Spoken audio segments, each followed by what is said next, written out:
السلام عليكم، ازيكم عاملين ايه؟ النهارده بقى هنعمل حاجه حلوه لذيذه وسهله جدا جدا. تقدري تعمليها بكل سهوله. طبعا شكلها شيك جدا جدا في التقديم، وطعمها جميل قوي قوي، ومش مكلفه خالص. قبل ما نبدا تعالوا ناخد شويه حسنات ونصلي على رسولنا الكريم.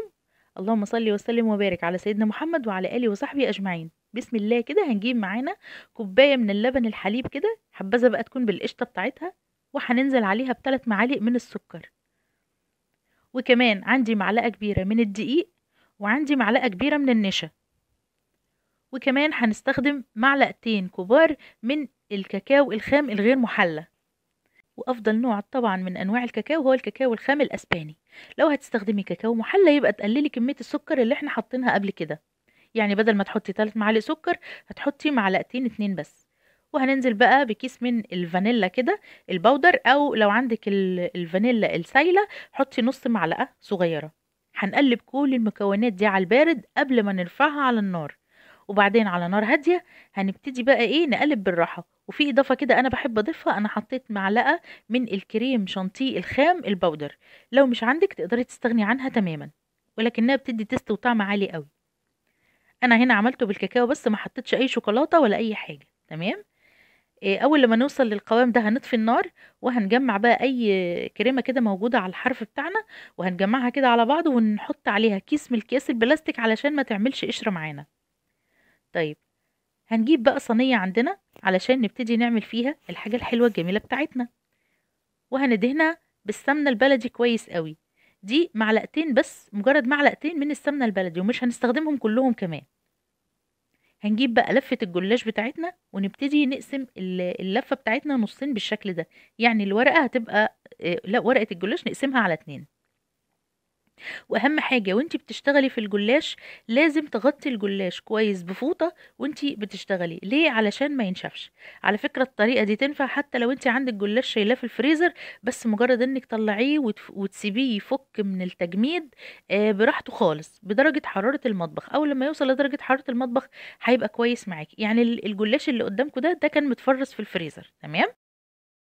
هنبتدي بقى نجيب نص ورقة، وهنبتدي نجيب ايه اي حاجة كده اسطوانية كده مبرومة عندك في المطبخ. يعني مثلا معلقة خشب تكون ايديها رفيعة بالشكل ده، بنفس الطول ده. او مثلا عود من عيدان الشيش طاووق اللي هي بتبقى تخينة شوية دي. وهنبتدي نلف عليها الورقة بالشكل ده، هنرول عليها الورقة كده من غير ما ندهنها اي مادة دهنية ولا اي حاجة. وهنسيب جزء كده، مش هنوصل للاخر زي الكشكشة كده. وهنبتدي نكشكش كده ونضغط بايدينا، وبعد كده نشدها ونلفها بالشكل ده، هتعمل معانا اسوره حلوة قوي قوي. تمام. بصوا الشكل حلو ازاي. وهنبتدي نجيب الصينيه اللي احنا دهنينها، والماده الدهنيه اللي احنا حاطينها في الصينيه هتساعد على تثبيت الورقه والكشكشه اللي احنا عملناها.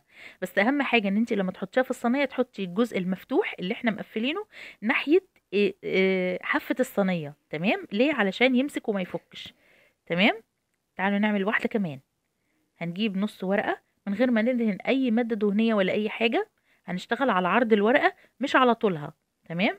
مش هنشتغل على الطول، هنشتغل على العرض. تمام. وهنبتدي نلف ونرول كده من غير ما ندهن اي حاجه خالص. وهنسيب جزء بره كده من الورقه في الاخر، مش هنلفه بالشكل ده.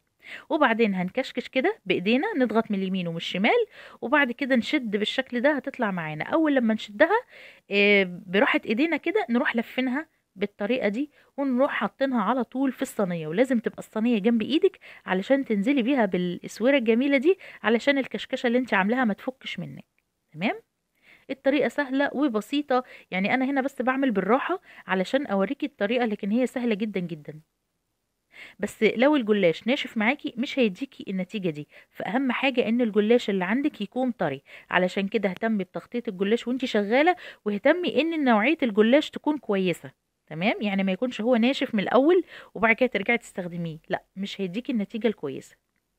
خلاص بقى خلصنا الصينية كلها. هنبتدي بقى نجيب الفرشة والسمنة اللي احنا مسيحينها دي، ونبتدي ندهن بيها الجلاش من فوق الوش كده. صدقيني الطريقة دي ما بتاخدش مادة دهنية كتير. يعني المعلقتين اللي انا سيحتهم دول من السمنة يعني هبقي نصهم. يعني انا في الاخر خدت معلقة سمنة واحدة بس. طبعا عايزة تستخدمي سمنة وزيت، عايزة تستخدمي زبدة وزيت، مفيش اي مشكلة. تمام. الزيت برضو هيديها قرمشة حلوة قوي، او السمنة البلدي هيخلي طعمها جميل، او اي نوع سمنة عندك استخدميه، مش هيقول لا طبعا.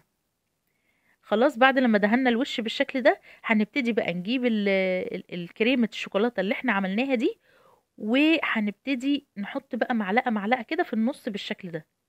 طبعا الجزء اللي احنا مكشكشينه ده هو ده اللي هيبقى قاعدة الجلاش، وده اللي هيبقى الحامل اللي انا بحمل عليه معلقة الكريمة بالشكل ده. طبعا حابة تعملي الكريمة دي من غير شوكولاتة او كاكاو، اعمليها كريمة عادية بيضة، يعني ممكن تستغني عن معلقتين الكاكاو وتمشي بنفس الخطوات. تمام. هندخلها بقى على فرن درجة حرارة 190، هم 10 دقايق بالكتير وهيطلع معاكي باللون الجميل ده. تمام. هنا بقى يعني يا دوبك ده شربات تقيل.